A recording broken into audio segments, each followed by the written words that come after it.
things. But another pattern that was noticed across all these decades of observing people with schizophrenia, people who are hearing voices telling them to do things, is that a lot of them, it started with them doing a drug like methamphetamine. And so we have the spiritual component, but the gateway was opened. So I don't know if you want to go through your spiel about alcohol and spirits, but that's what I'm saying, is that we can be aware of how if a drug like meth could open the gateway for someone who might be spiritually susceptible to become schizophrenic, then it should be this case that there are a diet and foods and nutrients that might also be able to help that person. Would you rebut that, saying that they must address it spiritually and that vitamins and nutrients wouldn't be enough in your point of view? Well, I don't think there's any reason to make a freeway one lane. You use what works. If a spiritual approach works, you use it. If diet works, you use it. If they work together, you use it. And part of it's up to the individual. But I would also say it's not just meth. They went all the way down to cannabis, saying that that's a risk. But what I would point out here is, there were certain things in that episode, like someone finally said Psalm 23, and the voices stopped for the first time in this person's life. And what's more is they've determined almost across the board, maybe not entirely, that these voices seem to have full access to your entire history, your entire lifetime, everything you've done, everything you've known. And when you start getting into these things, it's incredible. There was one part where they talked about early on, they were he was separating from mainstream and catching a lot of flack because he was working in mainstream. At one point, they took a rubber band and snapped it aggressively on the wrist of a person, and the voices stopped for a moment. And it's things like this where there's a result here. You can see the result. You can replicate the result. But what's more is they're not being limited by some textbook that says this is what we believe, and if what you're doing isn't under this we believe it thing, you can't do it. And that's where we're headed. And there's going to be a lot of change. And all the bad things I say about AI, it's a bit ironic, and I will probably never say anything good about AI, but it is helping to speed this progression.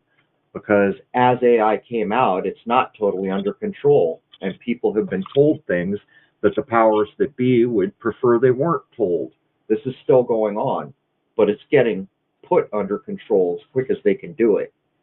But in the future, there's going to be so many different things, because all the low vibrational systems in the era we are leaving, they all have to come down. Not one or two of them, not the ones that we don't like, all of them. That's everything. From the way we travel to the way we buy things to everything is going to change as we head into this new era. And there it is. All right, Joshua, thank you so much for helping us pay our private server bill. Appreciate it. Oh, I don't even see that on my screen in StreamYard, but yeah, thank you so much. I hope that comes through so I can show it on the screen. I put a bunch of comments while you were talking, but two in particular I retyped out so that I wouldn't forget to say them. The first one that I put up, oh, there it is. Thank you so much, Joshua. Is addiction an, okay, wait, no. Wait, this is the order I want to say it. The first one I put up was that YouTube causes schizophrenia, and I had to put that up because I agree completely. And Crow, you haven't inserted yourself into what would be called the YouTube community. You have your own private server with your own comment section where people are logging in, and you kind of have freed yourself from watching this de-evolution of trolling, basically. And I think that all of this infighting, just observing what has happened in YouTube, I really do think that if people are going to look at schizophrenia as a spectrum where everyone is kind of operating on a certain frequency and can have their own unique way of thinking, I just think that it's true, Crow. I really do think that YouTube is a gateway, just like a drug. And then after that, someone commented, is an addiction an egregore?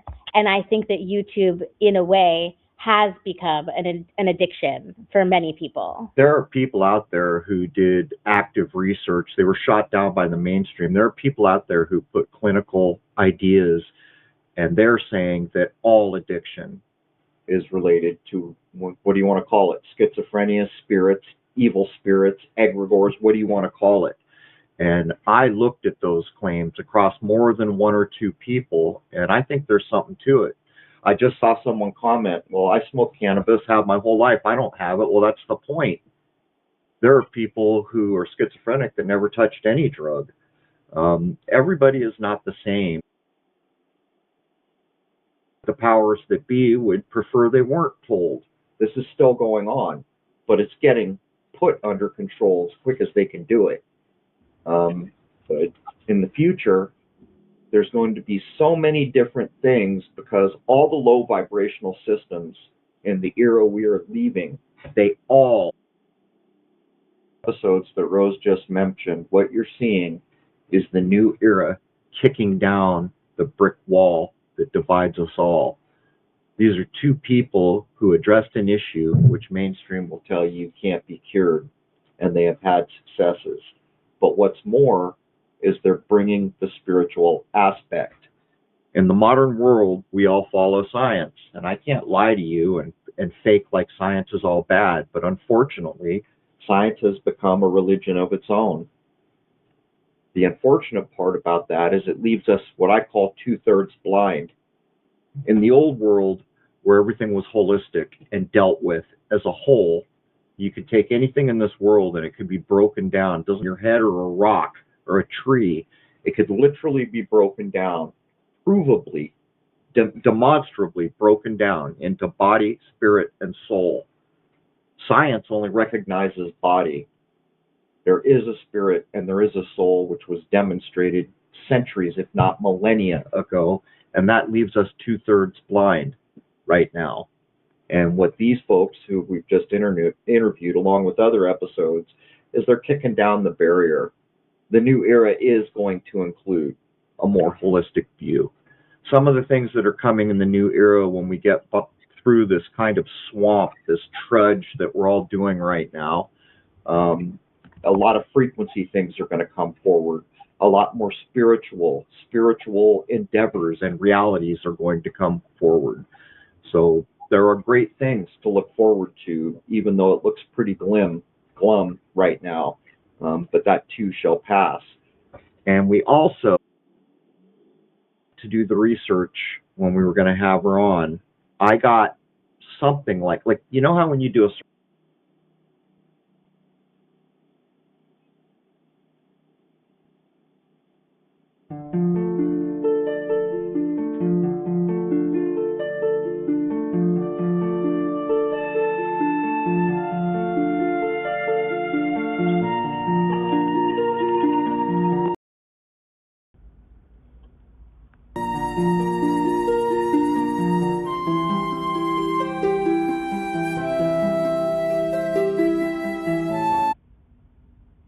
Rose can't even hit the website. Did you ever get the website to load, Rose?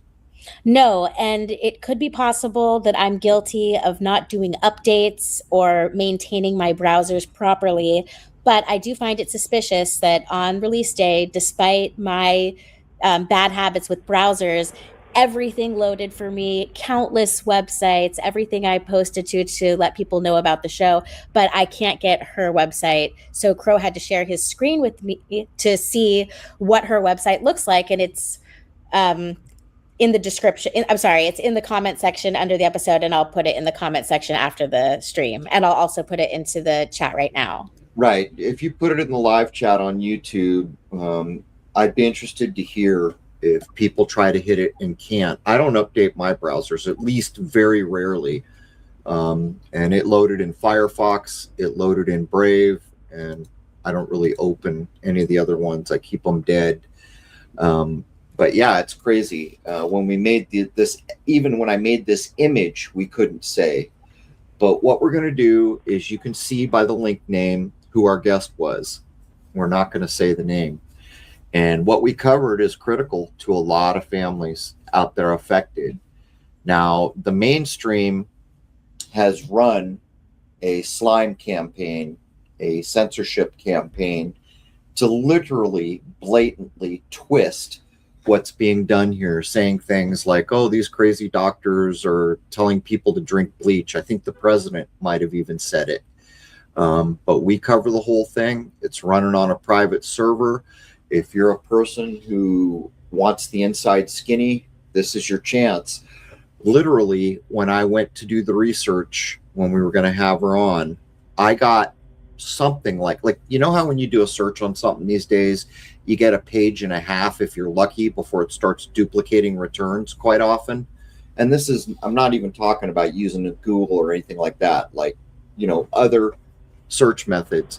There were something like 20 pages of propaganda blatantly lying about what's happened here. So anyhow, I mean, what would you add to that, Rose? Well, I do remember when my teacher, I was a junior in high school, told us that there was a new browser that we should use because it's so great called Google. And I remember that before that, I guess I had been probably using Yahoo or maybe Netscape Navigator, if that was still around.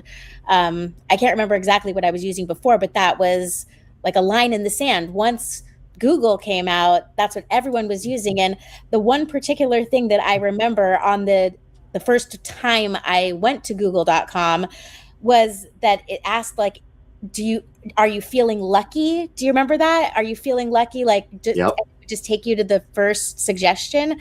And then if you chose to look at all of the returns, your mind would be blown because it's saying that there's a million returns and you're thinking, wow, I can't believe that I have access to this many millions of examples of what I'm searching for. And you believed it and you felt it, but was it even true back then?